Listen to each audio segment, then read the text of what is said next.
السلام علیکم every one. جنت کے پتے ناول کی یہ 49 ایپیسوڈ ہے۔ چلیے شروع کرتے ہیں۔ رات وہ ابا سے ملنے گئی۔ جب فاطمہ قریب نہیں تھی تو ان کا ہاتھ پکڑ کر نرمی سے انہیں اپنے فیصلے کا بتایا۔ ساری بات سن کر وہ نحیف سے انداز میں ہلکا سا مسکرائے۔ باقر صاحب سے مل لینا، وہ تمہیں کام سمجھا دیں گے۔ بہت دھیمی آواز میں وہ بس اتنا ہی کہہ پائے تھے۔ اور ذیشان میرا دوست ہے، کوئی مدد چاہیے ہو تو اسے کہہ دینا۔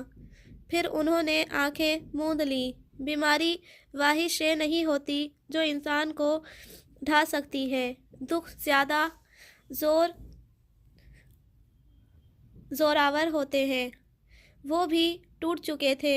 اسے روحیل پہ پہلے سے بھی زیادہ غصہ آیا۔ فاطمہ سے سامنا ہوا تو بس سرسری سا بتایا، کل میں ابا کے آفس جاؤں گی۔ انہوں نے حیرت سے اسے دیکھا۔ کیوں؟ ابا نے کہا تھا۔ اچھا، آپ یہ کاروباری باتیں ان سے مت کیجیے گا، ڈاکٹر نے منع کیا ہے۔ وہ نگاہ بچا کر وہاں سے نکل گئی۔ وہ فاطمہ کو جانتی تھی۔ اسے معلوم تھا کہ اس کے فیصلے پہ بہت خوش نہیں ہوں گی، اور خوش تو شاید خود بھی نہیں تھی۔ وہ خود بھی ایسا نہیں چاہتی تھی۔ یہ تو جہان تھا جس نے اسے پھنسوایا تھا اور پھر خود پیچھے ہٹ گیا تھا۔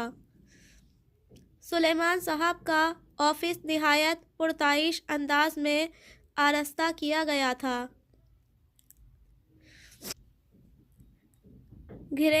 گہرے نیلے کی تھیم کے ساتھ سفید چمکتے ماربل ٹائلز، قیمتی پردے، شاہانہ صاف فرنیچر اور اس اونچی سیاہ گھومنے والی کرسی کی تو شان ہی الگ تھی جس پہ وہ اس وقت بیٹھی تھی۔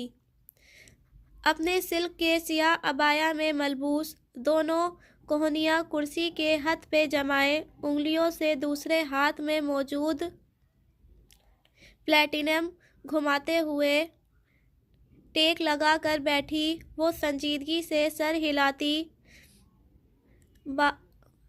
باقر صاحب کی بریفنگ سن رہی تھی۔ نفاست سے لیے گئے نقاب میں سے جھلکتی آنکھیں متوجہ انداز میں سکڑی ہوئی تھیں۔ وہ ادھیڑ عمر اور شریف النصف سے انسان لگتے تھے اور اب پوری جان افشانی سے اسے ابا کی کنسٹرکشن کمپنی کے بارے میں آگاہی دے رہے تھے۔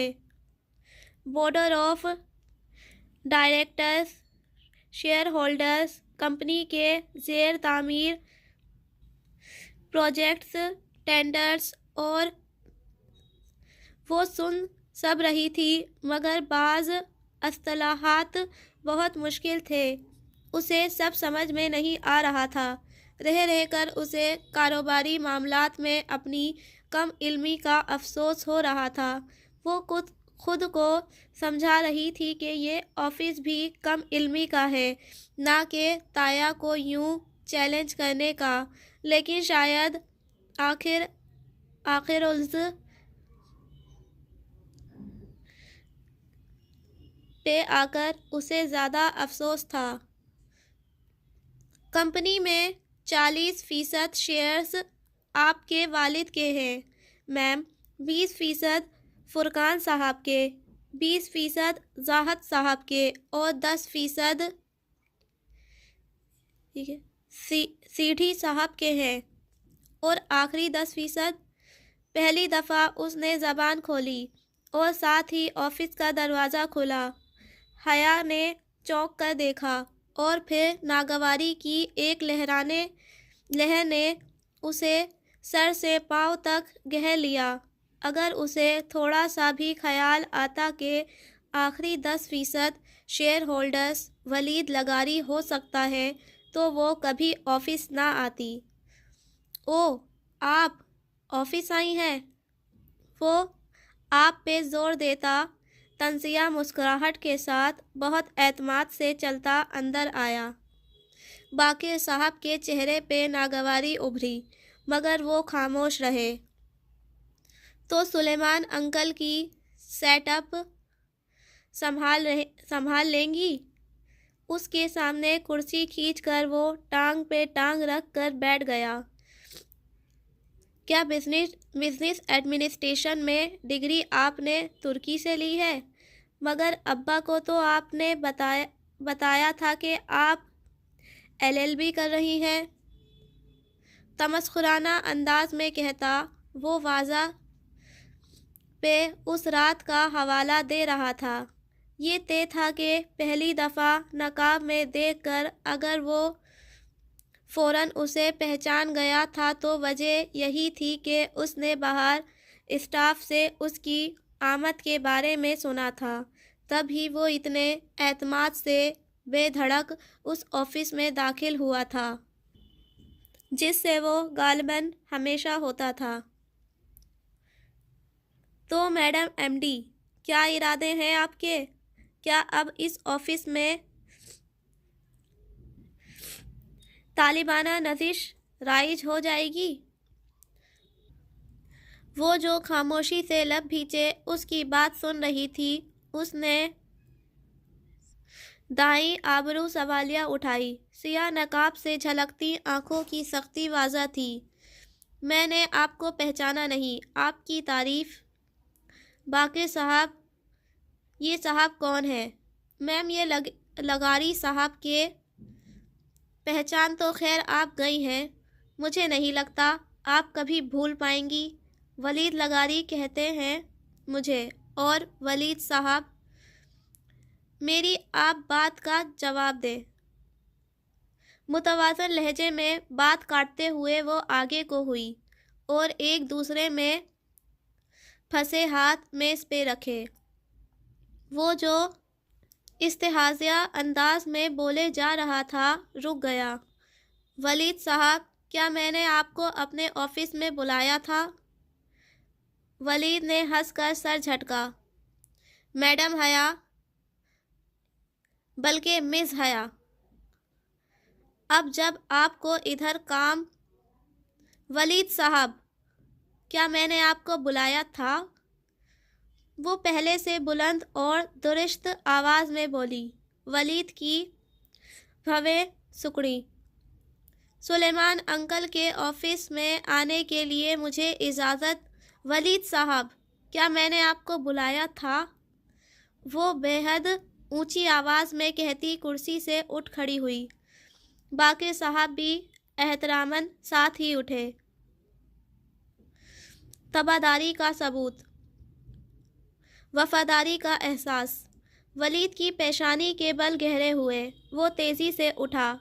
سلیمان انکل میرے ساتھ یہ سلوک کبھی برداشت نہ کرتے۔ میں آپ کے ساتھ اس سے بھی بدتر سلوک کر سکتی ہوں۔ باقر صاحب، ان صاحب کو باہر جانے دیں پلیز۔ دروازہ کھول دیں۔ باقر صاحب نے ذرا تذبذب سے اسے دیکھا، پھر پلٹنے ہی لگے تھے کہ ولید نے ہاتھ اٹھا کر انہیں روکا۔ میں دیکھتا ہوں آپ کتنے دن اس آفس میں رہتی ہیں۔ ایک خشمگین نگاہ باقر صاحب پہ ڈالتا وہ تیزی سے پلٹا۔ حیا نے کرسی پہ واپس بیٹھتے ہوئے انٹر کام کا ریسیور اٹھایا۔ درخشاں اگر یہ آدمی مجھے دوبارہ بلا اجازت اپنے آفس میں داخل ہوتا نظر آیا تو آپ کی چھٹی۔ سن لیا آپ نے؟ اور سنایا تو اس نے ولید کو تھا، جو اس کی بات ختم کرنے کے بعد ہی باہر نکلا تھا۔ جی جی میم۔ ابا کی سیکرٹری بوکھلا گئی تھی۔ بیٹھیں۔ ریسیور واپس رکھتے ہوئے اس نے باقر صاحب کو بیٹھنے کا اشارہ کیا۔ باقی 10% شیئرز ان کے پاس ہیں میم۔ باقر صاحب نے سلسلہ کلام وہیں سے جوڑا۔ تب تک وہ چند گہرے سانس لے کر خود کو کمپوز کر چکی تھی۔ پہلے امیر لغاری آفس آیا کرتے تھے، مگر گزشتہ 1 ماہ سے وہ علاج کے سلسلے میں بیرونی ملک ہیں۔ چند مزید تفصیلات کے بعد وہ اسے بورڈ آف ڈائریکٹرز کی آج متوقع میٹنگ کے بارے میں بتانے لگے۔ میم، ایک ٹریڈ سینٹر کا پروجیکٹ ہے، ہمیں وہ حاصل کرنا ہے، اور یعنی کہ ٹریڈز کی نیلامی ہے اور ہمیں نیلامی جیتنی ہے۔ اس نے دبے دبے جوش سے اس کی بات کاٹی۔ گزرتے گزرتے کبھی کوئی سوپ سیریل دیکھتی تھی تو اس میں عموماً ٹینڈرز کی نیلامی ہو رہی ہوتی اور مخالف کمپنیاں بولی لگا رہی ہوتی، سو کم سے کم کچھ تو پتہ تھا اسے کنسٹرکشن کمپنی کے متعلق۔ باقر صاحب لمحے بھر کو خاموش ہوئے، پھر نفی میں سر ہلایا۔ نہیں میم، ٹینڈر کی نیلامی کا معاملہ نہیں ہے۔ اچھا، اس نے خفت چھپاتے ہوئے سر ہلا دیا۔ اب وہ درمیان میں نہیں بولے گی، خاموش رہ کر بس سنے گی۔ اصل میں ایک گروپ ٹینڈرز بنانا چاہ رہا ہے، ٹریڈ سینٹر بنانا چاہ رہا ہے۔ وہ اس کے لیے اس کے متعلق کمپنیوں کے آئیڈیاز دیکھنا چاہتے ہیں کہ کون ان کی زمین کو بہترین طور پہ استعمال کر کے ٹریڈ سینٹر بنا سکتا ہے۔ اگر ہمارا آئیڈیا اپروو ہو گیا تو پروجیکٹ ہمیں مل جائے گا۔ میں ہیڈ آرکیٹیکٹ کو بھیجتا ہوں، وہ آپ کو مزید بریف کر دیں گے۔ باقر صاحب مؤدب انداز میں اٹھتے ہوئے بولے۔ ہیڈ آرکیٹیکٹ رضوان بیگ صاحب درمیانی عمر کے تجربے کار انسان تھے، مگر ان کا انداز یوں تھا گویا ان کے سامنے کوئی ان پڑھ لڑکی بیٹھی ہو جس کو بریف کرنا وہ اپنی شان میں توہین سمجھتے ہوں۔ جان بوجھ کر مشکل اصطلاحات استعمال کرتے ہوئے وہ بہت لاپرواہی سے اس کو اپنا کام دکھا رہے تھے۔ یہ ٹریڈ سینٹر ہے، یہ پارکنگ لاٹ ہے، یہاں ہم یوں کریں گے، یہاں یوں۔ حیا اسی انداز سے کمر سیٹ سے ٹکائے ہتھیلیاں ملائے بیٹھی بہت تحمل سے ان کی بات سن رہی تھی۔ اب آپ کو تو اتنا پتہ نہیں ہوگا میم، بہرحال یہ اتنا شاندار پروجیکٹ پلان ہے کہ عمارت دیکھتے ہی گراہک فوراً کار ادھر پارک کرے گا اور شاپنگ شروع کر دے گا۔ خیر، میں تو اس موت کے کنویں میں کبھی کار پارک نہ کروں۔ کار کو کچھ ہو گیا تو روہیل کبھی نہیں چھوڑے گا کہ وہ اس کی کار تھی، مگر اب تو روہیل نے بہت کچھ چھوڑ دیا اور کار تو جیحان کے پاس تھی۔ پتہ نہیں وہ اس وقت کیا کر رہا ہوگا۔ اف، حیا کام پہ توجہ دو۔ وہ سر جھٹک کر ان کی طرف متوجہ ہوئی۔ ڈیزائن کی اسے واقعی کچھ سمجھ نہیں تھی، لیکن اگر وہ اتنے قابل آرکیٹیکٹ اس کی اتنی تعریف کر رہے تھے تو یقیناً وہ بہت اچھا ہوگا۔ وہ قائل ہو گئی۔ بورڈ آف ڈائریکٹرز کی میٹنگ اس کی توقع سے زیادہ بری ہے۔ جب وہ کانفرنس روم میں داخل ہوئی تو کانفرنس ٹیبل کے دونوں اطراف کرسیوں کی قطاروں پہ سوٹ بوٹ افراد منتظر سے بیٹھے تھے۔ سربراہی کرسی خالی تھی۔ وہ فائل سنبھالے تیز تیز قدموں سے چلتی کرسی تک آئی۔ کوئی اس کے لیے کھڑا نہیں ہوا۔ اس نے میز پر پڑی پرس رکھا اور کرسی سنبھالتے ہوئے فائل کھولی۔ پھر گردن اٹھا کر دیکھا تو سب مرد حضرات اسی کی طرف متوجہ تھے۔ تایا فرقان چچا زاہد چچا، داور بھائی، ولید اور چند غیر شناسا چہرے۔ لمحے بھر کو اس کا اعتماد ڈانو ڈول ہوا۔ جو لڑکی اتنا کچھ تنہا سہتی ہے وہ بہت مضبوط لڑکی ہوتی ہے۔ اس نے فوراً سے خود کو سنبھال لیا۔ تمہارے بعد وہ اپنے الجی اعتماد اور دو ٹوک انداز میں کہنے لگی۔ سلیمان اصغر کی اٹارنی آف فیکٹ ہونے کے ناطے میں ان کی صحت یابی تک میں ان کی سیٹ سنبھالوں گی۔ مجھے امید ہے کہ کسی کو اعتراض نہیں ہوگا۔ اعتراض تو خیر ہے، مگر کیا کیا جا سکتا ہے؟ تایا فرقان نے ناگواری چھپانے کی کوشش کیے بغیر ہاتھ جھلا کر کہا۔ اس نے گردن موڑ کر بہت سنجیدگی سے انہیں دیکھا۔ جی سر، میں جانتی ہوں کہ بہت سے لوگوں کو اعتراض ہوگا، مگر چونکہ آپ میرے ساتھ ہیں اس لیے مجھے ان کی پرواہ نہیں ہے۔ اب کام کی بات پر آتے ہیں۔ اس نے ان کو کچھ اس طرح سے گھیرا کہ وہ نہ ہاں کر سکے اور نہ ہی نہ۔ وہ میٹنگ کے مقاصد کی طرف آئی۔ اس کی غلط فہمی تھی کہ ولید دوبارہ اس کے راستے میں نہیں آئے گا۔ ولید سمیت تقریباً سب ہی، حتیٰ کہ داور بھائی بھی تمام عرصے میں اس سے بے بات سوال کرتے رہے، جان بوجھ کر منفرد کرنے والے سوال، اور اس کی تجزیہ پہ استہزائیہ انداز میں سر جھٹک دیا جاتا۔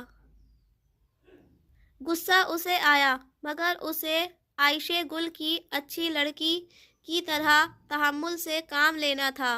لیکن آخر میں اس کا صبر جواب دے گیا جب داور بھائی نے بہت جھپتے ہوئے انداز میں کہا، میڈم، آپ کا تو LLB بھی مکمل نہیں ہوا تو آپ کنسٹرکشن فارم کی پیچیدگیاں کیسے سمجھ پائیں گی؟ جب آپ 4 سال میں 2 دفعہ انگلش لینگویج میں سپلی لے کر BA کر سکتے ہیں اور سمپل MA کر کے آج ادھر بیٹھ کر مجھ سے سوال و جواب کر سکتے ہیں، تو پھر مجھے یقین ہے کہ میں بھی جلد ہی کمپنی کی ساری پیچیدگیاں سمجھ جاؤں گی۔ بہت سکون سے کہتی وہ اٹھ کھڑی ہوئی۔ کانفرنس روم میں سناٹا چھا گیا۔ داور بھائی کا چہرہ سرخ پڑ گیا۔ وہاں پرواہ کسے تھی؟ وہ السلام علیکم کہہ کر اپنی چیزیں اٹھا کر اسی اعتماد اور وقار کے ساتھ دروازے کی سمت بڑھ گئی جس کے ساتھ وہ اندر آئی تھی۔ سلیمان اصغر کی مغرور بیٹی۔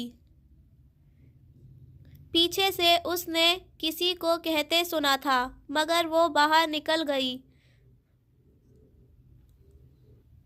پرسوں پریزنٹیشن تھی اور اگر وہ اچھی سی پریزنٹیشن دے کر پروجیکٹ اپروو کروا لے تو وہ ان شاؤنڈز مردوں پہ ثابت کر دے گی کہ سلیمان اصغر کا انتخاب درست تھا۔ بیڈ پر لیپ ٹاپ کے سامنے بیٹھی کی پیڈ پہ انگلیاں تیز تیز چلاتی وہ پوری انہماک سے ساتھ اپنے کام کی طرف متوجہ تھی۔ پریزنٹیشن کے لیے وہ مکمل تیاری کے ساتھ جانا چاہتی تھی تاکہ کوئی اس پہ انگلی نہ اٹھا سکے۔ مسلسل کام کے باعث اس کے ہاتھوں میں درد ہو رہا تھا۔ سر کے پچھلے حصے میں بھی ہلکی ٹیس اٹھ رہی تھی۔ اس کا ارادہ کام ختم کر کے دوا لے کر سونے کا تھا۔ حیا فاطمہ اسے پکارتے ہوئے کمرے تک آئی۔ صبح ابا کو گھر شفٹ کر دیا گیا تھا، جس کے باعث اب وہ بالآخر سب ایک چھت تلے تھے۔ کیا کر رہی ہو؟ اس کے کاغذوں، فائلز اور لیپ ٹاپ کو دیکھ کر فاطمہ نے افسوس سے سر ہلایا۔ کیا ضرورت تھی یہ سب کرنے کی؟ سائمہ بھابھی بھی خفا ہو رہی تھی کہ جب تایا کی موجودگی میں تم خود کرو گی تو سب کہیں گے کہ ان پر بے اعتباری ظاہر کی جا رہی ہے۔ مجھے یہی بہتر لگا تھا اماں۔ ابا نے مجھے اپنا اٹارنی انفیکٹ بنایا تھا تو کچھ سوچ کر ہی بنایا ہوگا۔ وہ اسکرین سے نظریں ہٹائے بنا بولی۔ اچھا، کل ارسل کا ولیمہ ہے، کیا پہنو گی؟ اف، یہ شادیاں! جب سے ابا بیمار ہوئے تھے ان چیزوں کا دل ہی نہیں کرتا تھا۔ ارسل ان کا سیکنڈ کزن تھا، پھر بھی وہ اور فاطمہ مہندی اور شادی پر نہیں گئی تھیں۔ اب ولیمے پر جانا ضروری تھا۔ کچھ بھی پہن لوں گی۔ میٹس گیدرنگ ہوگی۔ اس کی انگلیوں سے درد اب کلائیوں تک سرایت کر رہا تھا۔ ہاں، مکس ہی ہوگی، مگر پلیز اس دن کی طرح دوپٹہ مت اوڑھنا۔ فاطمہ اس کے قریب بیڈ پر بیٹھتی نروٹھے پن سے بولی، پر اماں، مکس گیدرنگ جو ہے نقاب تو کرنا پڑے گا۔ وہ ابھی تک اسکرین کی جانب متوجہ تھی۔ اسے پتہ نہیں چلا کہ اس نے کس شے کو دعوت دے ڈالی تھی۔ نقاب کس لیے؟ حیا، کیا ہو گیا ہے تمہیں؟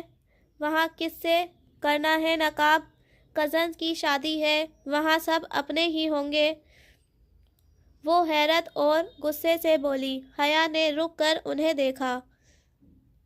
اپنا تو کوئی نہیں ہوتا اماں، وہ کزنز ہیں، سگے بھائی تو نہیں۔ اب جب کرتی ہوں نقاب تو ٹھیک سے کروں نا۔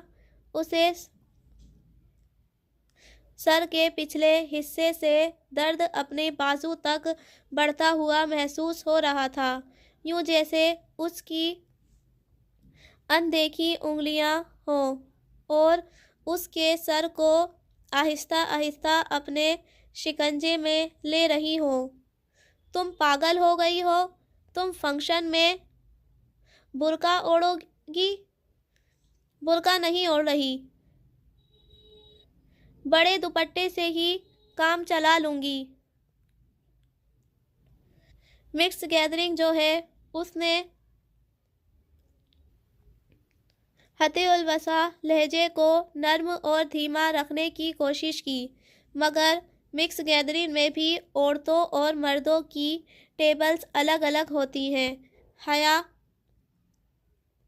مرد دور ہوتے ہیں۔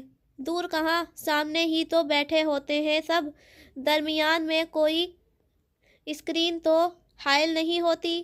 اور پھر جو ویٹرز عورتوں کی طرف پر رہے ہوتے ہیں اور ارسل کے بھائی، وہ تو ہمیشہ ہی عورتوں کی طرف ہوتے ہیں۔ وہ تو بچے ہیں حیا، 20 سال کے بچے ہیں۔ تم بحث کیوں کر رہی ہو؟ درد کی لمبی انگلیاں اب اس کی کنپٹی سے ہوتی پیشانی کو اپنے شکنجے میں لے رہی تھی۔ تکلیف ہر پل بڑھتی جا رہی تھی۔ نہیں اماں، بحث تو نہیں کر رہی، صرف وضاحت کر رہی ہوں اپنے نقاب کی۔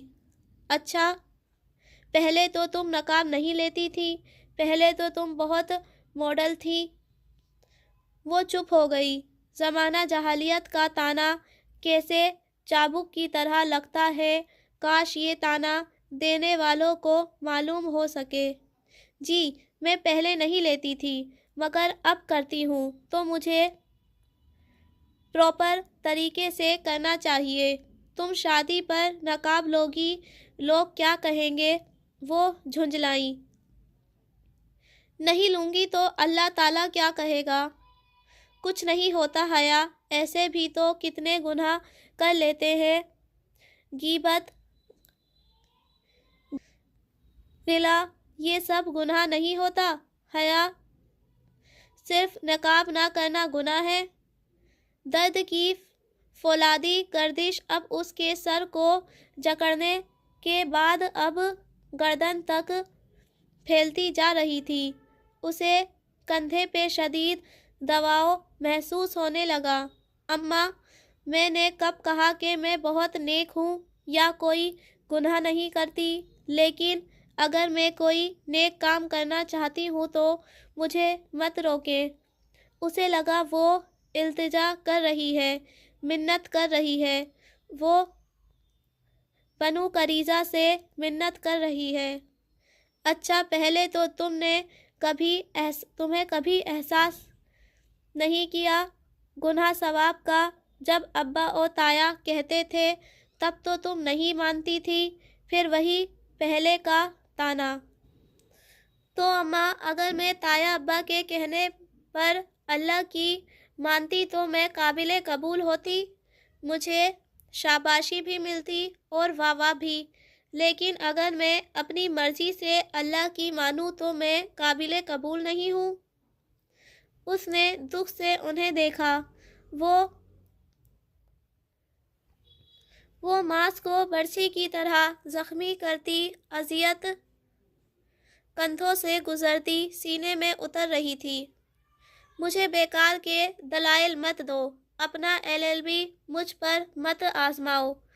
ارحم کی منگنی پر تھوڑے لوگ تھے، بات دب گئی۔ لیکن اگر اب اتنے بڑے فنکشن میں نقاب لوگی تو لوگ کتنی باتیں بنائیں گے۔ آپ لوگوں سے ڈرتی ہیں، جبکہ اللہ زیادہ حقدار ہے کہ اس سے ڈرا جائے۔ اور لوگوں کا کیا ہے؟ سائمہ تائی تو پہلے بھی مجھ پر باتیں بناتی آئی ہیں، مگر فاطمہ بیزار ہو چکی تھی۔ حیا، شادیوں پر کون حجاب لیتا ہے؟ میں لیتی ہوں، اور میں لے کر دکھاؤں گی۔ نہیں، میں کوئی دعویٰ نہیں کر رہی، لیکن اگر میں اپنے خاندان کی وہ پہلی لڑکی ہوں جو شادیوں میں بھی حجاب لے تو میں وہ پہلی لڑکی بنوں گی اماں۔ تکلیف اب اس کی شدیانیوں میں کسی سیال مادے کی طرح اترتی اندر تک کچھ جلاتی، دل میں قطرہ قطرہ گرنے لگی تھی۔ حیا، شادیوں پر تو خیر ہوتی ہے۔ نہیں اماں، شادیوں پہ نہیں ہوتی، ان تقریبات سے ہی تو خیر کم اور شر زیادہ نکلتے ہیں۔ کتنا برا لگے گا، تم نقاب میں بیٹھی ہوگی۔ انہیں رہ رہ کر اس کی کم عقلی پر افسوس ہو رہا تھا۔ کس کو برا لگے گا؟ لوگوں کو، مگر اللہ تعالیٰ کو اچھا لگے گا۔ اچھا، یعنی ہم سب جو نقاب نہیں کرتے تو ہم سب کافر ہوئے؟ ہاں، ہم سب بہت بڑے ہوئے۔ میں نے یہ کب کہا اماں؟ میں خود نقاب لیتی ہوں، مگر کسی دوسرے پر تو تنقید نہیں کرتی۔ میں تو کسی سے کچھ بھی نہیں کہتی اماں۔ اس کی آواز بھیگ گئی۔ درد اب اس کے دل کو کاٹ رہا تھا، الٹی چھری سے ضب کر رہا تھا۔ خندق کی کوئی جنگ بنو قریظہ کے بغیر نہیں لڑی جاتی، اسے بھی بنو قریظہ مل گیا تھا، اور وہاں سے ملا جہاں سے اس نے کبھی تصور بھی نہیں کیا تھا۔ تم مت کہو مگر تمہارا حجاب چیخ چیخ کر یہی کہتا ہے کہ میں بہت اچھی ہوں اور باقی سب برے ہیں۔ انہوں نے ہاتھ اٹھا کر چمک کر کہا، وہ کہیں سے بھی ایک مہذب اور تعلیم یافتہ خاتون نہیں لگ رہی تھی۔ اماں اگر کوئی ایسا سمجھتا ہے تو یہ اس کے اپنے اندر کی انسیکیورٹی ہے۔ میرا کیا قصور؟ میں تو کسی کو برا نہیں سمجھتی، میں تو بس آگ سے بچنا چاہتی ہوں۔ تو یہ سب پہلے کیوں نہیں کرتی تھی؟ بچپن سے تمہیں علم تھا جہنم کی آگ کا یا نہیں علم تھا؟ پہلے صرف علم تھا اماں، اب یقین آ گیا ہے۔ اس نے بہت سے آنسو اپنے اندر اتارے۔ کیا لوگوں نے واقعی سمجھ لیا ہے کہ وہ کہیں گے ہم ایمان لائے اور وہ آزمائے نہ جائیں گے؟ اچھا، صرف پردہ نہ کرنا گناہ ہے، ماں کی بات نہ ماننا گناہ نہیں ہے؟ کیا قرآن نہیں پڑھا تم نے کہ والدین کو اف تک نہیں کرنا؟ اس نے جواب میں ایک گہری سانس لی۔ اماں آپ کو بھی پتہ ہے اور مجھے بھی کہ آپ اس آیت کو غلط جگہ پہ غلط طریقے سے کوٹ کر رہی ہیں۔ میں آپ کو ناراض نہیں کرنا چاہتی مگر میں اللہ کو بھی ناراض نہیں کر سکتی۔ بس کرو، پتہ ہے مجھے تم یہ سب جہان کے لیے کر رہی ہو۔ وہی ہے ایسی دقیانوسی سوچ کا حامل۔ ترکی میں رہ کر بھی فرق نہیں پڑا اسے۔ دیکھتی ہوں میں کس طرح روز فجر میں مسجد جا رہا ہوتا ہے۔ اماں کوئی لڑکی اپنی مرضی سے حجاب لینے لگے تو سب یہ کیوں فرض کر لیتے ہیں کہ وہ کسی کے دباؤ میں آ کر یہ کر رہی ہے؟ کوئی یہ ماننے کو کیوں تیار نہیں ہوتا کہ اس لڑکی کا اپنا دل بھی کچھ کہہ سکتا ہے؟ مگر پہلے تو تم نہیں کرتی تھی نا؟ وہ غصے سے کہتی اٹھی۔ اور کرو، جس سے بھی کرنا ہے نقاب۔ میں کون ہوتی ہوں کچھ کہنے والی؟ وہ تن فن کرتی باہر نکل گئی۔ الٹی چھری ابھی تک اس کے دل کو کاٹے جا رہی تھی۔ خون کے قطرے اندر ہی اندر گر رہے تھے۔ مائیں بھی 5 دفعہ کتنا دل دکھاتی ہے مگر انہیں کبھی احساس نہیں ہوتا۔ اس نے آنکھوں کو ہتھیلی کی پشت سے رگڑا مگر آنسو پھر بھی ابل پڑے۔ جاڑے اور بھوک کی تکلیف میں خندق کھودنا کٹھن ہوتا ہے یا بنو قریظہ کی بے وفائی سہنا؟ اس نے خود سے پوچھا۔ اور اگر یہ دونوں ساتھ مل جائیں تب؟ اس کا دل ابھی تک تکلیف سے رس رہا تھا۔